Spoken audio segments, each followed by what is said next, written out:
em continuidade ao que nós conversamos aqui no último domingo, como gerar avivamento na família.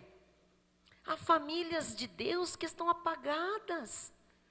Há famílias cristãs que estão amedrontadas, escondidas. Há famílias cristãs que estão, quietinhas, boca fechada, sem testemunho, sem alegria do Senhor, sem força, sem vigor, sem ânimo. O Senhor sabe o que é necessário. E Ele quer nos ensinar a mudar tudo isso, este panorama. Então, como gerar avivamento na família? Vamos ler a palavra do Senhor em Isaías, capítulo 57, versículo 15, que diz assim: porque assim diz o alto. Então, quem está dizendo isso não é a pastora Solange, não é uma mulher, um homem, é o alto, o sublime, que habita a eternidade, o qual tem o nome de santo. O que ele está dizendo? O Todo-Poderoso está dizendo: habito no alto e santo lugar, mas habito também com o contrito e abatido de espírito. Glória a Deus. E por quê? Ou para que Deus habita? Está fazendo questão de dizer que Ele está conosco quando estamos contritos, quando estamos abatidos. Para quê? Para vivificar o espírito dos abatidos e vivificar o coração dos contritos. Então, o que o Senhor faz é gerar vida, é gerar uma vida intensa, uma vida abundante. Então, não há abatido que permaneça abatido, não há contrito que permaneça contrito, não há família que fique escondida. Quando é uma família de Deus, Deus vai até ela e Deus vai avivar essa família. E eu creio que isso já está acontecendo com as nossas famílias. Amém? Então, vamos orar nesta hora. Senhor, meu Deus, meu Pai, Deus bom, justo, verdadeiro, fiel, Deus longânimo, Deus que é poder manifesto todo o tempo, Deus que é amor, Deus que é fidelidade, Deus que é misericórdia, graça pura. Um Deus que habita num alto e sublime trono, mas que também habita com o contrito e o abatido. Obrigada por esta hora, Senhor, em que nós vamos crescer na Tua graça, no Teu conhecimento. Nós vamos ter reflexos desta palavra em nossa própria vida e nas nossas famílias, Jesus. Esta palavra vem ungida, porque é a Tua palavra. Esta palavra vem velada para se cumprir, Jesus. Esta palavra vem com sinais, com prodígios, com maravilhas, com milagres na vida daqueles que misturam fé ao ouvirem a Tua voz, Pai. Então, Jesus, nós já declaramos que ao final deste conhecimento, nós vamos ver avivamento em nossa vida e em nossa casa. Em nome de Jesus e para a glória do Teu reino. Amém. E todo o povo de Deus diga amém. Amém. Glória a Deus. Graças a Deus. Muito obrigada, Bispa Silmara. Meus irmãos amados, escolhidos por Deus, eleitos, predestinados em amor desde antes da fundação do mundo, chamados por Jesus em tempo oportuno, justificados no sangue do Cordeiro, glorificados, selados com o Santo Espírito da promessa para o dia da redenção, mais que vencedores em todas as coisas. Muitos sonham com uma família maravilhosa, mas só sonham. Muitas pessoas desejam ter uma família feliz, uma família nos padrões da Bíblia Sagrada, mas só desejam. Não fazem nada para conquistar e realizar o sonho desejado. Não fazem nada para fazer aquele querer virar realidade. E nós já sabemos que se nós quisermos ter uma família maravilhosa, se nós quisermos ter uma família feliz, uma família que desfrute da plenitude de Deus, uma família nos moldes da Bíblia Sagrada, nós teremos que trabalhar muito para isto. Não é fácil, mas não é impossível. Exige de nós conhecimento, em primeiro lugar, daquilo que é o valor, o princípio da família bíblica. Exige de nós, além de conhecimento, fé, para crermos que isto é possível de ser realidade. E exige de nós a prática deste conhecimento. Ou seja, é a hora de trabalhar em prol da nossa família. É hora de colocar em prática aquilo que Deus diz que deve ser o padrão da família, os valores da família, não é? Mas a Bíblia diz que o nosso trabalho no Senhor não é vão. Então vale a pena você trabalhar em prol da felicidade da sua família, amém? O seu trabalho nunca será vão. O filho de Deus, a filha de Deus, que tiver esse desejo de ter uma família linda, maravilhosa, feliz, harmoniosa, vai precisar treinar sua família na palavra de Deus.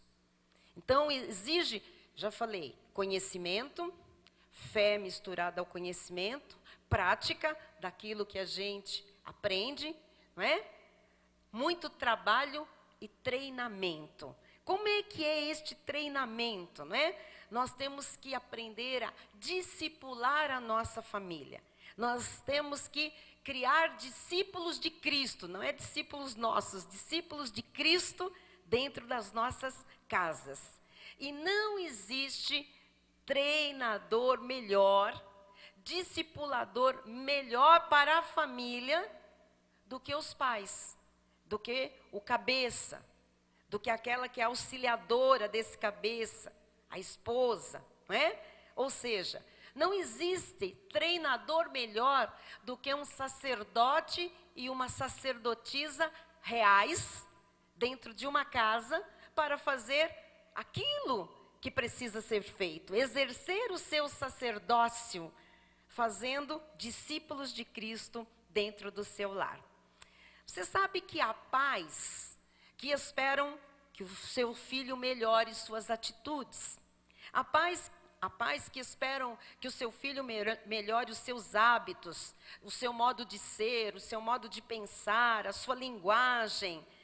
E eles acham que esse filho vai melhorar somente através daquilo que eles estão aprendendo na igreja.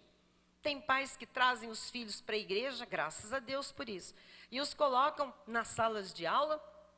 Depois eles crescem e aos 14 anos passam a frequentar as demais reuniões e cultos da igreja, e os pais dizem, pronto, está feito, né? Meus filhos vão mudar as suas atitudes, vão mudar o seu palavreado, eles vão mudar os seus, seus hábitos, porque eles estão lá na igreja, eles estão ouvindo lá na igreja. Mas esses pais, eles se esquecem que os filhos são responsabilidade dos pais, e não de um professor de escola bíblica ou de um líder de ministério.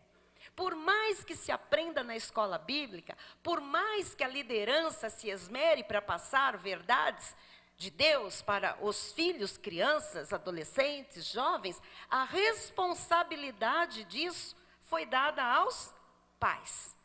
Inclusive, amados, essa transferência feita por alguns pais não tem sido boa, não.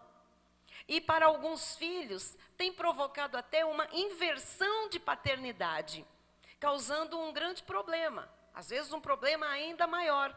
Filhos honrando mais aos líderes do que aos próprios pais. Filhos honrando mais um professor, mais um conselheiro da igreja do que o próprio pai ou a própria mãe. Então, amados, é preciso, para nós termos esta família que nós sonhamos, que nós desejamos e que é nosso direito de tê-la, é preciso pagar um certo preço pela família que Deus nos deu. E esse preço é um preço de trabalhar, de ensinar, de discipular, de falar, de testemunhar, de ser modelo dentro das nossas casas. Então, se você, mulher, quer que seu marido seja o melhor homem do planeta, o mais amoroso dos homens, então treine-o para isso. Você, mulher de Deus, tem capacidade, sabedoria, virtudes suficientes para treinar o seu marido, mesmo que ele seja uma pessoa difícil. Se você, marido, quer que a sua mulher, a sua esposa, seja aquela mulher extraordinária, aquela mulher dos seus sonhos, menos rixosa, mais amável, treine-a. Você tem capacidade para fazer isso, capacidade de Deus. Ame-a. Você tem o amor de Cristo na sua vida para amar a sua esposa. Então, tudo que uma mulher mais quer é ser amada e sentir-se segura. Os homens têm que aprender isso. E isto é o quê? Um treinamento, isto é uma prática dentro da casa, dentro da família.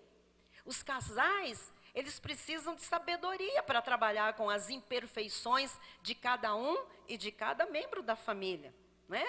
Precisam de sabedoria para trabalhar com aquilo que incomoda e que tem trazido, às vezes, até alguns problemas no relacionamento. Muita sabedoria de Deus, muita sabedoria do alto. Quando marido e mulher ouvem a voz de Deus e começam a praticar aquilo que Deus lhes ensina, eles passam a dar valor um ao outro. Quando um marido começa a praticar o que Deus ensina, ele está valorizando não só a Deus, a palavra de Deus, está valorizando a sua esposa. Quando uma esposa começa a viver a palavra que Deus mostra que deve ser o papel de uma esposa, né, as atitudes de uma esposa, ela está mostrando o amor que ela tem a Deus, a palavra de Deus, mas ela está valorizando também o seu marido. Então, na verdade, amados, o resultado vai ser muito positivo desta prática conjunta da palavra de Deus. E o resultado de tudo isso é uma família o quê? Ajustada no amor de Cristo Jesus. O resultado, posteriormente, vai ser o quê? Filhos saudáveis, filhos estruturados, filhos com uma vida sólida nos padrões de Deus, que são indestrutíveis, logicamente. Então, o melhor lugar para treinamento dos princípios bíblicos da família é em casa. Então, nós temos que entender isso. O melhor lugar para discipular a nossa família, para torná-los discípulos de Cristo, seguidores de Cristo, praticantes da palavra de Cristo, é na família, é em casa. A igreja o que é, bispa? A igreja é uma referência de continuidade. Nós sempre dissemos isso, olha, a igreja é a extensão da nossa casa. A igreja é a continuidade da nossa casa. Quando nós vemos crianças, adolescentes, jovens dentro da igreja, mal educados, desajustados, desrespeitosos, amados, isso não acontece só na igreja. A igreja é a continuidade da casa. Isso é o reflexo do que é a casa desta criança, a casa deste adolescente, a casa deste jovem. Eu sempre digo aqui, uma expressão do meu marido, não existem filhos problemas.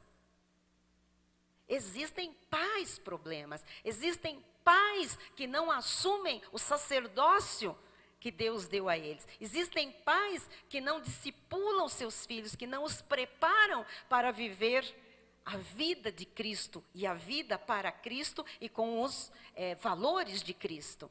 Então, muitos crentes gemem por um avivamento na igreja. Eu ouço muita gente evangélica falar isso. Está faltando um avivamento para a igreja. E de quando em quando vem uma moda, né? Ou vem assim uma propaganda, que eu chamo de propaganda muito enganosa, que é assim, olha, lá no ministério está acontecendo um avivamento, ou vai vir alguém dos Estados Unidos ou da Europa, ou vai vir um grupo de música gospel, e vai haver ali um avivamento, vai existir uma reunião de avivamento.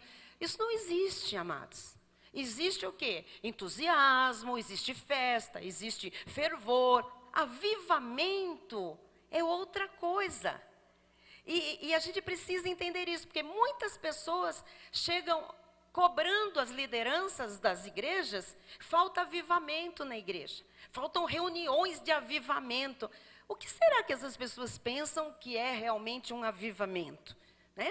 Virou, nas últimas décadas, avivamento virou sinônimo de barulho, de muito som, de muita euforia. E não é necessariamente isso que é avivamento.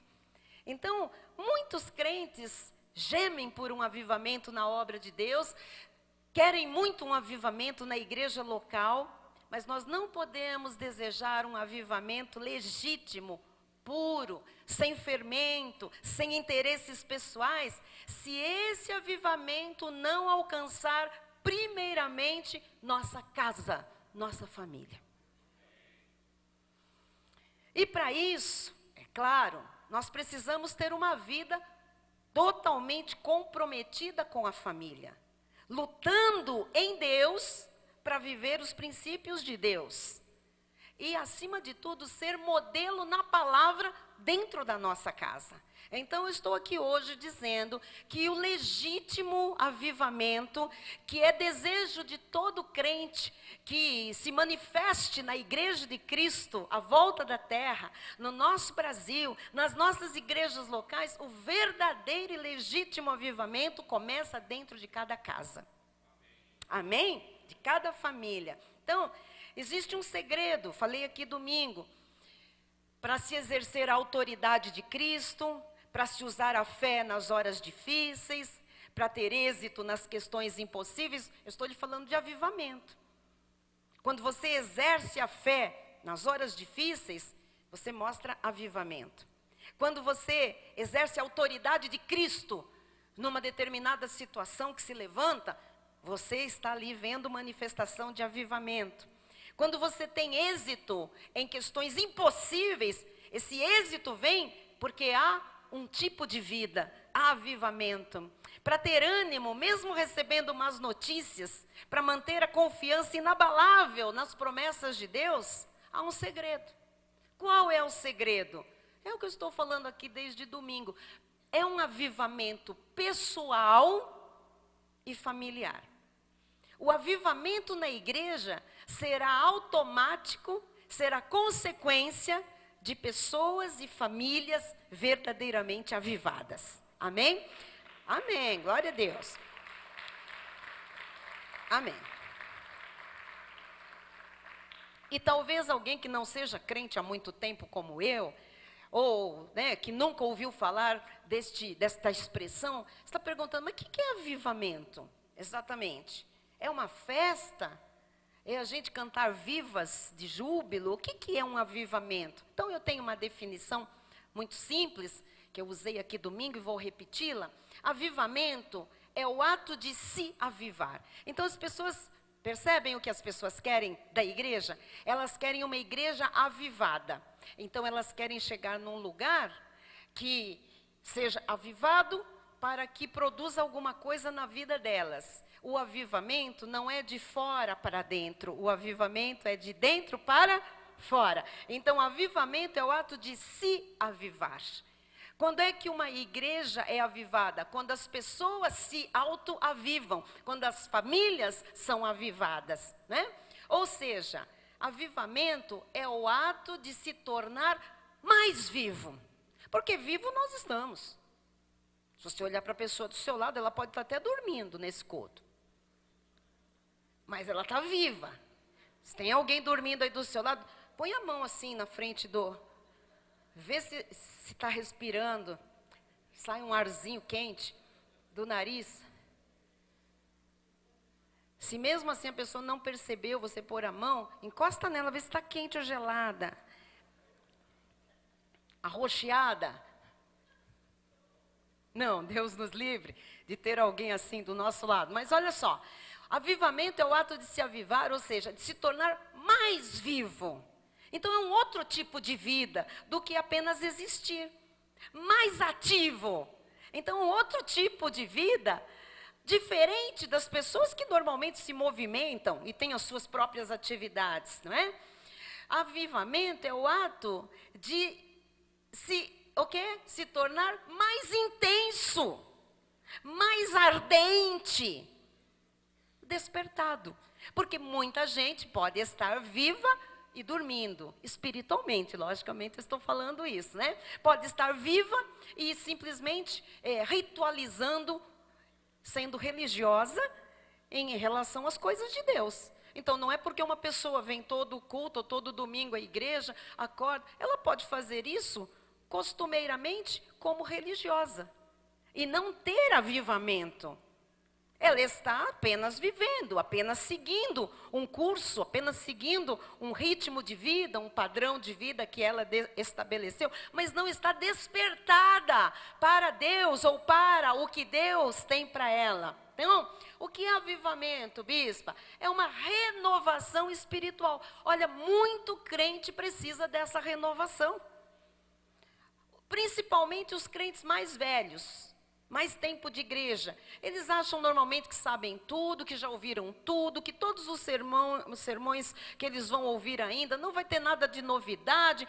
Esse é o crente que está dormindo, esse é o crente que não está avivado, esse é o crente que se tornou o quê? Ritualista, religioso, presunçoso, porque ele acha que Deus não é um Deus de novidade de vida, não tem mais nada novo para revelar, novo para manifestar. Então, na verdade, a igreja que precisa de uma renovação espiritual, um avivamento espiritual, precisa ter famílias renovadas espiritualmente, precisa ter membros espiritualmente avivados. Os irmãos estão entendendo? Então, o avivamento, ele desperta uma intensa felicidade, uma paz interior inigualável. Por isso a nossa vida deve manter-se avivada, por isso a nossa família deve manter-se avivada. E cabe a nós, amados, nós, povo de Deus, povo da graça de Deus, povo da revelação da sã doutrina, povo do conhecimento, cabe a nós estar atentos, buscar o avivamento pessoal, porque eu não posso exigir que a minha família seja avivada se eu não estou avivada, não busco isto também, porque é esse avivamento que nos levará a uma vida plena, a uma vida abençoada. Amém? O Senhor há muito tempo vem falando que é melhor ser frio ou quente. Morno, não. Então, o morno dá enjoo a Deus, porque o morno é o religioso, o morno é o previsível, o morno é o braço cruzado, o morno é o que fica fazendo previsão, o morno é o que acha que sabe tudo, o morno é aquele que não está aberto para nenhuma novidade de Deus, o morno é aquela pessoa que faz por fazer as coisas de Deus. Então, Deus disse, eu estou a ponto de vomitar-te da minha boca. Não é que Deus vomita, não, mas é que você tem que perceber que aquilo que leva alguém a um vômito, primeiro é uma ânsia, é um enjoo, é um mal-estar. Então Deus tem esse tipo de enjoo, de mal-estar diante de pessoas que foram tão abençoadas por Ele e hoje vivem de forma morna, sem esta vida intensa, sem esta vida que é um plus. Amém? Então, a nossa família, ela tem que ser avivada. A nossa família tem que ser mais viva, mais intensa, mais ativa, mais ardente. A nossa família tem que andar despertada para as coisas de Deus. A nossa família precisa de renovação espiritual. Amém? Então, amém. E eu comecei aqui a falar domingo sobre o que gera esse avivamento, porque nós agora ouvimos esta primeira parte da mensagem e nós estamos pensando assim, ok, mas como isso vai acontecer? Talvez alguém aqui tenha se identificado com a coisa morna, com o ritualismo, com a religiosidade, um dia certo para ir ao culto, fazer sempre as mesmas coisas, o mesmo mecanismo, parece que vai a um culto como se fosse, desculpem, a uma missa, não significa nada, apenas rito vazio. Há pessoas que às vezes vão a um culto numa igreja evangélica, tipo marcando um ponto, tipo para aplacar a própria consciência. Isso tem nada a ver com Deus, isso não tem nada a ver com a graça de Deus. O Senhor quer a nossa vida e a nossa família mais intensa, com uma vida, sabe, despertada. Então, o que é que gera avivamento? Não vou entrar nos tópicos com profundidade, porque já o fiz, pode colocar o 1, por favor, eu já o fiz domingo. Então, nós já estudamos aqui no domingo que a vida de oração gera avivamento. Porque orar é você falar com Deus, é você ter intimidade com Deus. E quando você está em intimidade com Deus, essa comunicação e intimidade com Deus te faz ter essa vida intensa, esta vida, né, mais firme, esta vida muito mais viva, com mais vivacidade, com mais intensidade, tá bem? Segundo lugar, nós vimos também no domingo que o desejo pela palavra de Deus gera avivamento. Então, amado, não pense que uma família que não lê a Bíblia é avivada. Não é religiosa. Não pense que uma pessoa que não lê a Bíblia, tem uma vida intensa. Não tem. Tem uma vida comum. Tem uma vida normal. Poderia ter uma vida intensa, uma vida ativa, uma vida diferenciada, uma vida cheia de frutos, poderia. Mas às vezes não descobre o caminho para isso acontecer. Que é aquilo que eu disse, pessoas que diante de uma má notícia não sucumbem, pessoas que exercem a autoridade de Cristo que está na sua vida, pessoas que, sabem reagir aos embates da vida, pessoas que não murmuram, pessoas que vão à luta, pessoas que não se deixam vencer pelo desânimo, pessoas que não vivem ansiosas o tempo todo, sabem lançar a ansiedade sobre Jesus. Olha, essas pessoas são as pessoas que têm uma vida intensa, que têm avivamento na sua casa, no seu ser. E essas pessoas são as que leem a Bíblia, não adianta a gente dizer que não. Pessoas que não leem a Bíblia não se alimentam espiritualmente, expliquei aqui domingo. E tem muito crente quase morrendo de inanição espiritual, porque não se alimenta. O espírito precisa de comer. E a comida do espírito é a palavra de Deus. E se o meu espírito não se alimenta bem da palavra de Deus, eu não vou ter a vida abundante que o Senhor imputou no meu espírito. Só que para essa vida abundante que está imputada no meu espírito se manifestar, meu espírito precisa estar bem alimentado. Assim como você que tem um corpo físico, se você falar, a partir de amanhã eu vou sair do sedentarismo, a partir de amanhã eu vou começar a fazer caminhada, depois eu vou trotar, depois eu vou começar a correr, e eu vou para uma academia, eu vou malhar, eu vou fazer. Olha, amado, se você parar de comer, você não tem energia, você não tem como, você não tem capacidade humana para fazer nada disso. E não precisa nem se exercitar muito, se você parar de se alimentar fisicamente, você começa a não raciocinar, os pensamentos ficam difíceis, você não consegue se concentrar em alguma coisa. Se você já fez jejum na vida, como eu tantas vezes na lei fiz jejum, você sabe como é que se fica num dia que não se come. Os nervos à flor da pele, você fica pilhada, você fica, ao mesmo tempo que pilhado nos nervos, você fica largado porque você não tem concentração.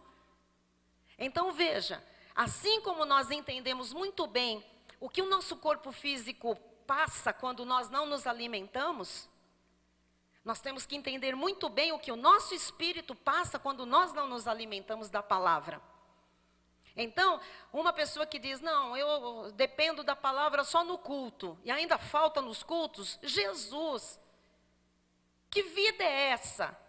É qualquer vida, me desculpe, mas não é a vida abundante que Jesus na cruz do Calvário conquistou e consumou para mim e para você.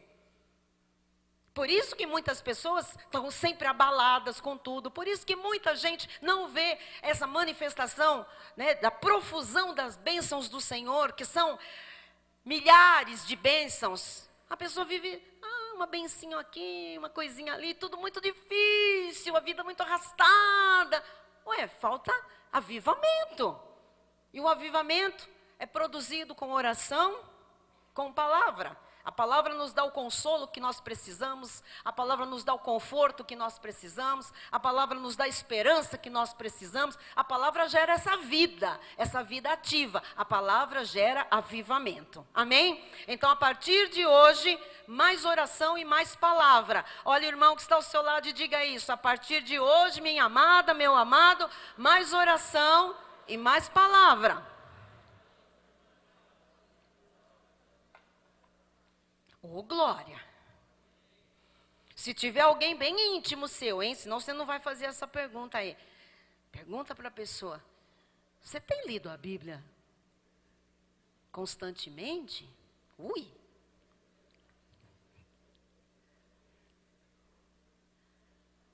Você tem orado constantemente? Pela resposta e pela fisionomia, você já sabe a resposta, se é verdade ou não. Porque o rosto, você sabe, ele passa. Se você tem uma vida intensa ou uma vida... Sabe aquele sorriso amarelo? Aquela cara assim de quem, como dizem, né? Desculpem, comeu e não gostou. Aquela cara, como minha mãe dizia, de poucos amigos. Ih, tá com cara de poucos amigos. O que significa isso? Falta o quê? Despertamento, falta vibração, falta intensidade. Amém? Amém. Então eu quero lhe mostrar aqui no ponto 3, o que acontece com a nossa vida espiritual. A vida espiritual flui quando há avivamento. Flui. Sabe, quando tem avivamento, ninguém tem dificuldade de orar. Quando tem avivamento, ninguém tem dificuldade de ler a Bíblia. Quando tem avivamento, as portas se abrem. Quando tem avivamento, as pessoas certas são colocadas por Deus e a gente identifica as pessoas certas na nossa vida. Quando tem avivamento, você vê a vida andar. Quando tem avivamento, portas novas se abrem, possibilidades acontecem. Quando tem avivamento, você vê a provisão, mesmo dos momentos de escassez, ela chega. Quando tem avivamento, tudo flui. Amém? Quando tem avivamento, você vem para a igreja com alegria, com satisfação. Você pega essa agenda e diz: vou marcar no meu celular para tocar a campainha aqui, me despertar todas as vésperas para eu lembrar e não perder nada. Agora, quando não tem avivamento, teve manhã de consagração? Eu não sabia. Sei. Não diga, foi ontem o culto da mulher, perdi. Você não sabe nem o dia do mês, nem o dia que é o culto da mulher. Não vim, esqueci, perdi, não achei, pensei que não tinha, teve, me falaram depois. Sabe, amado, falta o quê? Despertamento, falta essa vida intensa, falta a vida fluir. Então, a vida espiritual flui quando há avivamento, porque a vida sem obediência, ela é seca. Tem muita gente que diz: eu sou mais eu. Deixa ela falar lá, ela fala bonito, preparou lá um sermão. Tem coisa que eu aproveito, sabe? Tem coisa que não. Sim. Essa vida sem obediência total a Deus é seca. Diz em Isaías, capítulo 5, versículo 13. Portanto, o meu povo será levado cativo por falta de entendimento. Olha as prisões que vêm na vida de uma pessoa por falta dela entender o que Deus fala. Ou não querer entender. Não é? Então assim, depois não sabe por que aquela área está presa, porque aquele negócio não sai, por que relacionamentos não dão certo, por que não casa logo, por que não realiza aquele sonho. O meu povo será levado cativo, fica preso por falta de entendimento. Os seus nobres, pode ser uma pessoa importante, pode ser uma pessoa culta, pode ser uma pessoa endinheirada, não importa. Os seus nobres terão fome, um dia vão ter fome. E a sua multidão se secará de sede. O que nós estamos vendo aqui? Gente com fome, com sede e presa. Falta o quê? Vida. Falta o quê? A vida fluir. Falta avivamento. A família e a igreja, quando elas são avivadas, elas bebem de uma fonte eterna. Isaías 12, 3-6 diz assim: vós com alegria tirareis água das fontes da salvação. Então quem é salvo tem que tirar sempre, sempre, águas novas, tem que estar dessedentado, não pode estar com a vida seca, esturricada, tem que ter uma vida fluindo, amém? E com alegria, versículo 4, direis naquele dia, dai graças ao Senhor, invocai o seu nome, tornai manifestos os seus feitos entre os povos, relembrai que é excelso o seu nome, lembra que Deus é grande, cantai louvores ao Senhor, porque fez coisas grandiosas, saiba-se isto em toda a terra, versículo 6, exulta e jubila, ó habitante de Sião, porque grande é o santo de Israel no meio de ti. A palavra de Deus diz que quem é avivado, conta os feitos do Senhor, não se esquece o que Jesus fez na sua vida, amém? Então quem é avivado aqui, diga amém. Lembra alguma coisa que Deus fez na sua vida? Lembra uma, pelo menos, lembra uma. Amém? Lembrou? Tem gente que fala, o que Deus fez mesmo? Agora eu não me lembro nem nenhuma, bispa. Você está seco, hein? Está esturricado, meu amado, minha amada. Então, uma família, uma pessoa avivada, ela bebe dessa fonte eterna, ela se dessedenta, ela tem coisa para contar, porque ela está sempre com a vida fluindo. Imagina, quem tem a vida fluindo tem coisa para contar todos os dias que Jesus faz. Amém? Quem crê em Jesus tem rios de água viva que fluem do interior. Olha só o que Jesus disse em João 7,38. Quem crer em mim, como diz a Escritura, do seu interior. O que eu falei do avivamento? Começa onde? Dentro, no interior. Do seu interior fluirão rios de água viva. Então, amado, uma pessoa que está seca, não está fluindo nada. Pode crer em Jesus, mas se ela não se alimenta, se ela não se dessedenta, esse rio seca.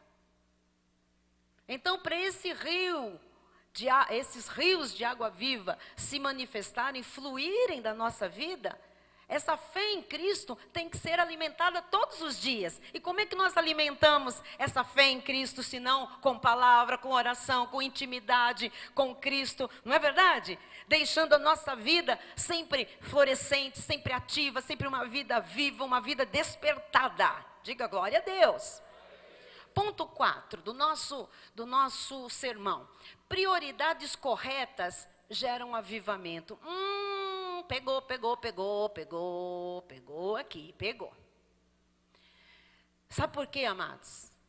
Se nós não colocarmos as coisas como devem ser para Deus, as inversões de valores, as inversões de prioridades, elas apagam a vida, elas secam a vida, elas tiram essa vivacidade, porque elas cansam. Você colocar coisas erradas nos lugares errados, ou colocar coisas certas nos lugares errados, indevidos, gera desgaste.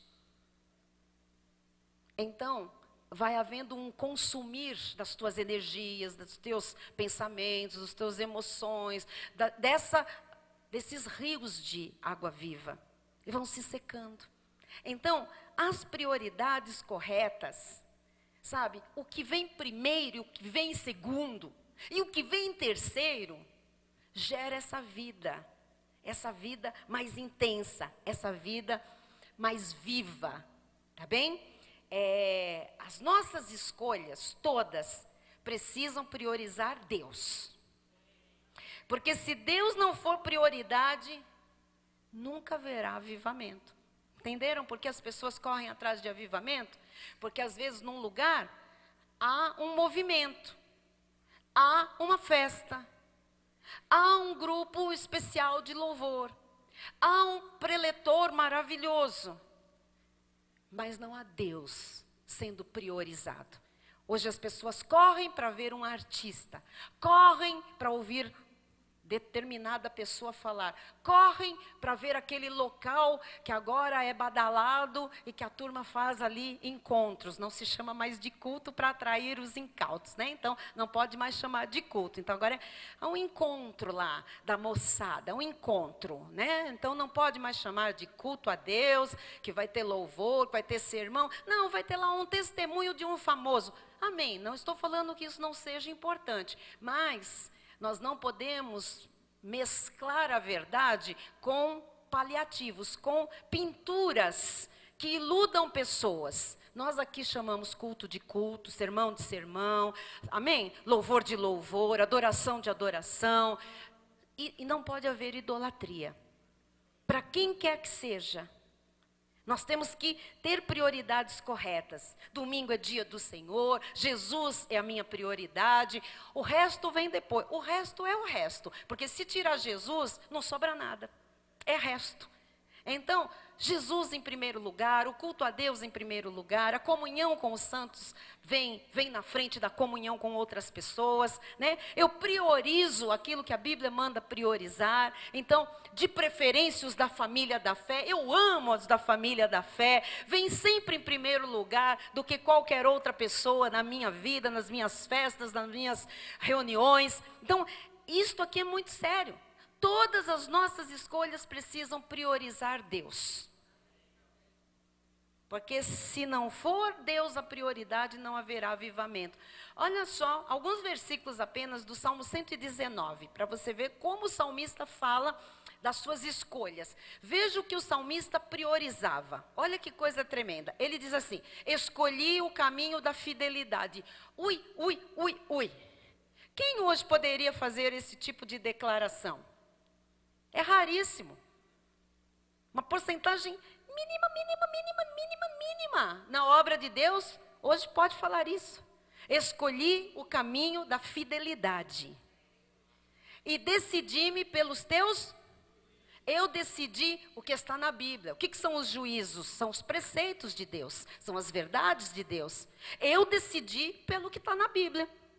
Por isso aqui na Cristo Vive nós dizemos, se está na Bíblia, eu creio, eu falo, eu vivo, eu sigo, são as minhas prioridades no decorrer de toda a minha vida. Eu escolhi o caminho da fidelidade. São escolhas, isso é priorizar Deus. Diz o versículo 37, eu vou pular, você lê depois tudo em casa. Desvia os meus olhos para que não vejam a vaidade. Olha que oração bonita. Senhor, eu não quero ver aquilo que vai me roubar. Eu não quero ver aquilo que vai trocar prioridades na minha vida. E muitas vezes a vaidade aqui, a vaidade não está falando de beleza, né? Está falando de atrativos que são colocados no lugar de Deus ou antes de Deus, né? Para que não vejam a vaidade. E vivifica-me no teu, vivifica-me, aviva-me. Me dá uma vida intensa. Aonde? Onde é que eu tenho a vida intensa? No teu caminho. Quer dizer que fora do caminho de Deus a vida intensa? A vida abundante? Não, jamais. Diz o versículo 72. Para mim, vale mais a lei que procede da tua boca do que milhares de ouro ou de prata.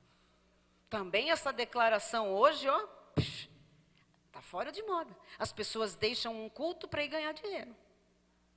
Elas deixam um culto para não perder um negócio. Elas deixam, às vezes, uma celebração, uma reunião, um estudo bíblico, porque não pode fechar mais cedo a lojinha.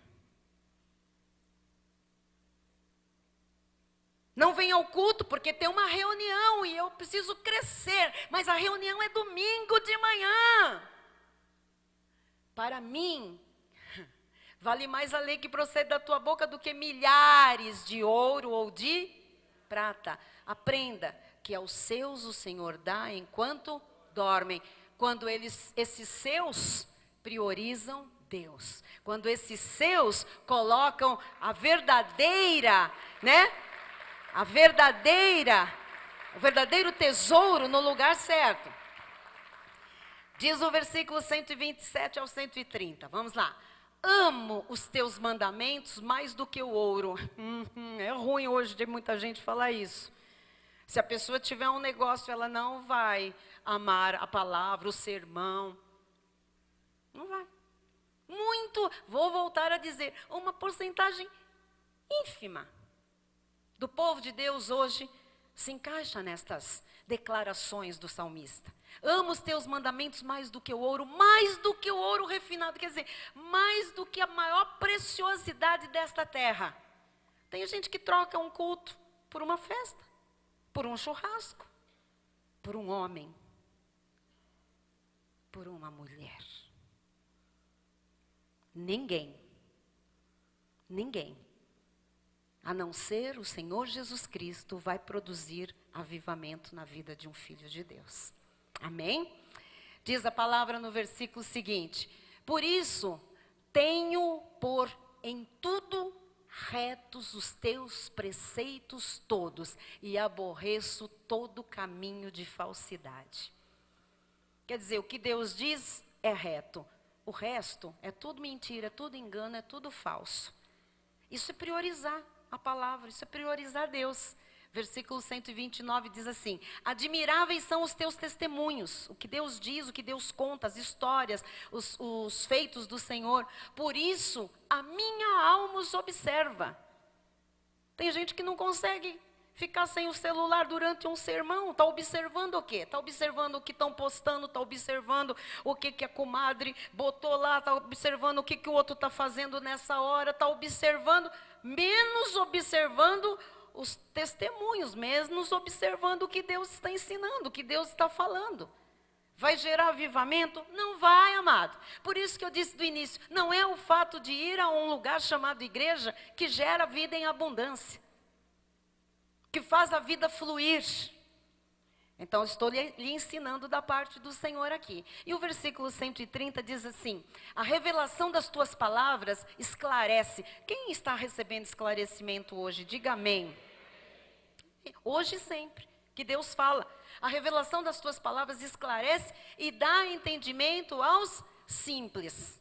Esse simples aqui, só para os irmãos não acharem que é gente simples, gente humilde, eu vou falar aqui uma palavra pesada, que que essa palavra no original hebraico significa os ignorantes. Quer dizer que a pessoa é ignorante até ela receber o quê? Revelação e ter entendimento da parte de Deus. Isso não tem nada a ver com o grau de instrução da escola, ou da faculdade, ou da pós, ou do MBA, ou qualquer coisa. A revelação das tuas palavras esclarece e dá entendimento aos ignorantes, aqueles que não sabiam estas coisas, dá entendimento. Nós todos éramos simples, ignorantes. O Senhor nos esclareceu, o Senhor nos deu entendimento, o Senhor nos revelou coisas que nós não sabíamos. Diga glória a Deus. Muito bem. Ponto 5, reconhecer que temos inúmeras razões para adorarmos a Deus gera avivamento. Então agora, eu queria que você pusesse em prática isto aqui. Quando você reconhece que tem tanta coisa na sua vida, tanta coisa para você adorar a Deus, quando você começar a pensar no que Deus já manifestou, se você realmente começasse a pensar seriamente em tudo que Deus fez na sua vida, nunca mais você ficaria de boca fechada durante um louvor. Nunca mais você ficaria de mão no bolso, de braço cruzado, com a bolsa aqui no antebraço. Nunca mais. Então, estou lhe mostrando aqui aquilo que é o ideal. Ter essa vida intensa. Esse despertamento pessoal e familiar. Amém? Bispa, como é que eu gero esse avivamento em casa? Estou lhe mostrando oração, leitura bíblica. Amém? Estou lhe mostrando que priorizar corretamente as coisas em família, ajudar os filhos a priorizar, a esposa, o marido, a Deus estar em todas as decisões. Isto gera avivamento, faz a vida fluir. E reconhecer razões, aquilo que Deus já fez. Começar a adorar a Deus pelos seus feitos, sim, também. Isso gera avivamento. Olha, amado, o Senhor nos vivifica para nós testemunharmos os seus feitos. Diz o Salmo 85, versículo 6. Porventura não tornarás a vivificar-nos, para que em ti se regozije o teu povo. Então ouça, quando Deus gera vida em alguém, quando Deus cura alguém, quando Deus tira alguém, sabe, do abismo e traz para a superfície, quando Deus puxa o caído e coloca de pé, quando Deus abre uma porta nova, quando Deus faz chegar a provisão necessária naquele momento, amado, isso não é vida sendo gerada pelo Senhor? É. Para quê? Para que em ti, para que no Senhor se regozije o teu povo. Quer dizer que o que o Deus faz na minha vida, você tem que saber, para que você se alegre, para que você glorifique a Deus, porque há avivamento quando eu conto os feitos do Senhor e você conta os feitos do Senhor. Há motivo de louvor, há motivo de adoração, quando nós sabemos o que Deus fez. Eu li o testemunho da irmã Sônia Lana aqui, no início, antes da mensagem, e quando eu estava na metade, a igreja estava aplaudindo. Isso significa o quê? Deus sendo louvado, Deus sendo glorificado, porque ela ousou contar o que Deus fez, uma vida que foi gerada numa área, numa situação financeira, uma situação de moradia, uma situação de saúde, e nós nos regozijamos. Amém? Amém, glória a Deus.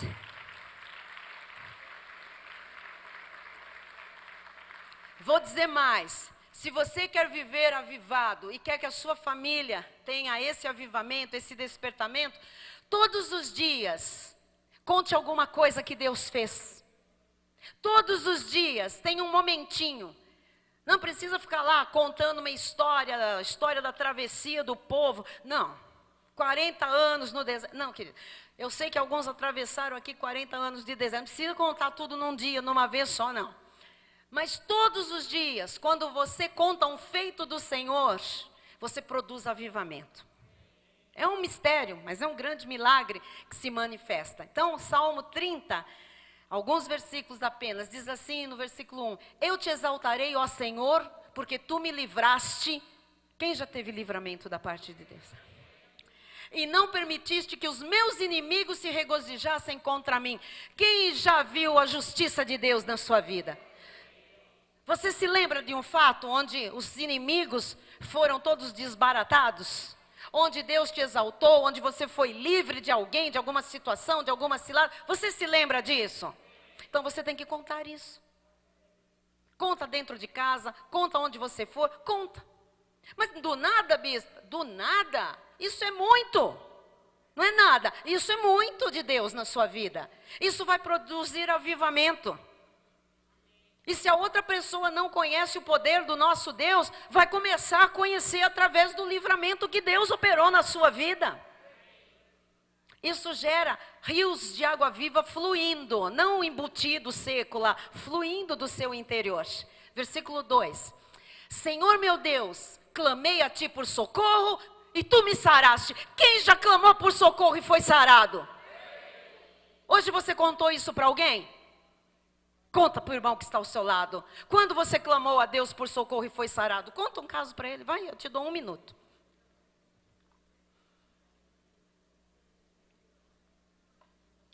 Vai contar para alguém. Senta aqui, Silmarinha, senta aqui do lado do bispo, conta para ele. Isso. Conta para ele, vai. Senhor meu Deus, clamei a ti por socorro e tu me saraste. Todo mundo diz que isso aconteceu. Lógico que aconteceu. Tem que contar para alguém. Você já viu o seu rosto contando isso? Mas quem está ouvindo está vendo o seu rosto, a sua fisionomia contando isso, esse livramento. Produz o quê? Avivamento. Produz vida intensa. Produz alguma coisa diferente, alguma coisa nova, um despertamento. Se a pessoa estava aí meio, estou com fome. Você diz, olha, Deus me livrou disso, eu clamei tal dia, aconteceu tal coisa. A pessoa diz, glória a Deus, acabou a fome. Você veja que testemunhar dos feitos do Senhor mata a fome também. Versículo 11, vamos lá. Converteste o meu pranto em folguedos. Quem já chorou aos pés de Jesus Cristo? E depois riu.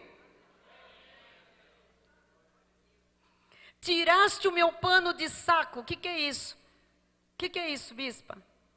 A minha tristeza, a minha dor. E me cingiste de alegria. Às vezes isso acontece numa reunião, amado, num culto. A gente entra aqui tipo com um pano de saco, escondido, cheio de dor, cheio de angústia, chorando. E quando você percebe, você sai daqui e diz: o que aconteceu? Você já está aqui dançando, você já está aqui cheio de folguedos, você está de alegria, porque Deus converteu o seu pranto em folguedos. E eu vou mais longe, mesmo que você não se lembrasse hoje de um fato específico, eu vou lhe lembrar. Você foi tirado do império das trevas, onde havia pano de saco, dor, lamento, tristeza, morte e trevas, e o Senhor nos trouxe para o reino do Filho do seu amor, para a sua maravilhosa luz, e você tem a alegria do Senhor hoje. Você não chora mais, porque o inferno não é mais o seu destino, o diabo não pode lhe tocar nunca mais, e você foi convertido de choro em folguedo, em alegria. Alegria, glória a Deus. Para que o meu espírito te cante louvores e não se cale. Oh! Quem vai se calar a partir de agora? Só quem quiser ficar seco. Senhor, Deus meu, graças te darei para... Tem gente que esqueceu, que falou isso um dia e agora só está pedindo o que está necessitando, mas não está mais dando graças do que já viu Deus fazer. Disse: eu te darei graças para sempre, mas depois eu volto para as graças, tá, Senhor? Hoje a coisa está preta, então eu estou aqui só. Aí não gera avivamento e a pessoa não sabe por quê. Eu estou lhe ensinando um caminho sobremodo maravilhoso, amém? Então nós precisamos ser gratos a Deus por tudo que Ele já fez por nós. Salmo 116, 12 a 14. Que darei ao Senhor por todos os seus benefícios para comigo? Está certo que há coisas que nós aguardamos, sim. Mas e o que Ele já fez? E os benefícios? Ah não, só vou dar o meu louvor e alguma coisa quando o Senhor agora resolver essa questão. O quê? Já foram muitos benefícios. Se a gente desse a nossa vida para ser queimado todos os nossos bens, a Bíblia diz, não seria suficiente. O que eu vou fazer, Senhor? Tomarei o cálice da salvação e invocarei o nome do Senhor. Quer dizer, eu sou salva, então o que eu precisar daqui para frente, eu vou invocar é a Jesus Cristo. Amém? Diz o versículo 14, cumprirei os meus votos ao Senhor na presença de todo o seu povo. Por exemplo, te louvarei para sempre. Tem que começar a cumprir aqui na frente de todo mundo. Se é para louvar para sempre, é para louvar. Não é para chegar aqui moribundo, não é para ficar sentado quando todo mundo está em pé. Não é para ficar acabrunhado quando é hora de oração. Amados, os votos, a pessoa pensa que o voto que ela fez foi aquele voto que ia dar a casa, ia dar o carro. Isso é voto da Universal. Cumprirei os meus votos. Sabe que de votos? Eu não vou faltar a nenhum culto. Eu vou ser um dizimista fiel. Eu vou estar nas segundas de oração. São votos. Eu vou perdoar e ainda não perdoo. São votos. Cumprirei os meus votos ao Senhor na presença de todo o seu povo. Eu vou louvar a Deus. Nada vai calar a minha boca. Nada vai fechar a minha voz. Nada. E está fazendo o quê? Cumprirei os meus votos, tem que cumprir, isso gera avivamento. Amém? Então eu quero encerrar esta mensagem lhe dizendo, este é o tempo de nós estarmos despertos. É um tempo de nós sermos prudentes, de nós vivermos em comunhão plena com o Espírito Santo de Deus. Este é um tempo de nós buscarmos intimidade, de nós estarmos no braseiro. Não se afaste do braseiro. Não, na minha casa, na sua casa não tem braseiro. O braseiro está onde estiver o corpo de Cristo reunido e Ele como cabeça governando soberanamente. Porque você vem aqui e vai para a sua casa, é que a brasinha fica um tempo lá. Mas fica muito tempo lá sem vir para o braseiro para você ver o que acontece com a brasinha. Amém? É tempo de nós habitarmos a sombra do Onipotente. É tempo de nós vivermos novamente o primeiro amor, de reconhecermos que nós estamos caminhando para o tempo do fim. E que nós e as nossas famílias precisamos estar avivados para resplandecermos a luz de Cristo neste mundo. Amados, família é criação de Deus, é projeto do coração do Pai. Ainda que o mundo mostre o contrário, através da sua família avivada, ouça, pessoas verão a graça de Deus que reside em seu lar, e pessoas serão impactadas ao verem o que Deus fez na sua casa. As maravilhas de Deus, as manifestações do poder de Deus vão alcançar o seu lar de tal maneira que o seu testemunho familiar começará a correr pela vizinhança. Você verá como o Senhor vai trabalhar em seu favor a partir desses posicionamentos bíblicos, espirituais. A glória de Deus será manifestada de forma tão sobrenatural que as pessoas ficarão perplexas. E todos que os virem, os reconhecerão como família bendita do Senhor. Amém e amém.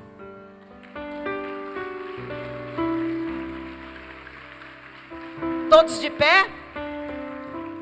Aleluia, aleluia. É tempo de avivamento pessoal e familiar. A igreja será o resultado do que vai acontecer na nossa casa. Amém? Então vamos orar encerrando esta reunião. Vamos louvar a Deus. Pai amado e bendito, neste encerramento, Jesus, eu te louvo e te bendigo, Pai. Ó Deus, nós não teríamos tempo de vida suficiente para contar os teus feitos, Jesus. Porque eles são muitos, eles são diários, eles são constantes. Pai, nós queremos esse avivamento dentro das nossas casas, Jesus. Ó Deus, por isso agora nós repreendemos todo espírito, Pai, de frieza, de desarmonia, de desamor, de divisão, Jesus, de contenda, de desrespeito, Pai, de isolamento, Pai, de individualismo, Jesus. E nós chamamos a existência, Pai, ó Deus, oração dentro de casa, oração em família, Jesus, oração entre o casal, oração com os filhos. Chamamos a existência, leitura da santa e bendita palavra de Deus, individualmente, mas também em família, Jesus. Chamamos a existência, Jesus, a prioridade, Pai, colocar Deus em todas as decisões de família, Jesus.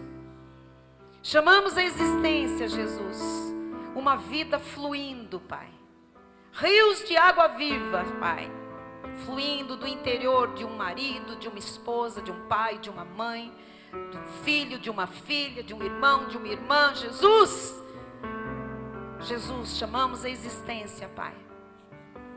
Ó Deus, os teus feitos, Pai, contados, os teus testemunhos, Pai, ó Deus, contados, Pai, dentro de casa, que os filhos saibam o que Jesus já fez na vida do seu pai, na vida da sua mãe, o que Jesus fez nas finanças, o que Jesus fez na saúde. Jesus, ó Deus, nós não queremos, Senhor, ser como essa legião de cristãos que correm para cá, correm para lá para ver onde é que está a bênção. A bênção está em nós, porque tu estás em nós, tu és o autor da bênção, Jesus. E essa bênção se manifesta, Pai, com intensidade, quando há uma vida abundante vivida, quando há uma vida intensa, uma vida fervorosa, uma vida desperta, Pai. Começa em nós, Pai. Começa em cada um de nós, Pai. Que sejamos instrumentos desse avivamento dentro das nossas casas, Pai. Que paremos de reclamar tanto comecemos a praticar, Pai, a obedecer, para que a nossa vida não seque. E viremos, Pai, religiosos hipócritas. Aqui estamos nós, Pai, te apresentando uma vez mais cada família aqui representada. Porque Tu tens um milagre para cada família, Jesus, eu creio. E a palavra profética, Jesus, tem que se cumprir. As Tuas famílias que vivem o Teu padrão serão sim reconhecidas por todos como famílias abençoadas, famílias maravilhosas, famílias felizes, famílias plenas, famílias benditas do Senhor. Assim eu oro crendo e declarando que se cumprirá, em nome de Jesus. Amém. Vamos ouvir a bênção final. Senhor Jesus, Bispo, cremos que temos algo para fazer, exercitar, praticar, treinar cada membro da nossa casa. Aleluia. Estenda a sua mão na direção do altar. A graça seja com todos aqueles que amam sinceramente o nosso Senhor e Salvador Jesus Cristo. E aqueles que creem e recebem essa palavra, digam amém. Amém Glória a Deus. e amém.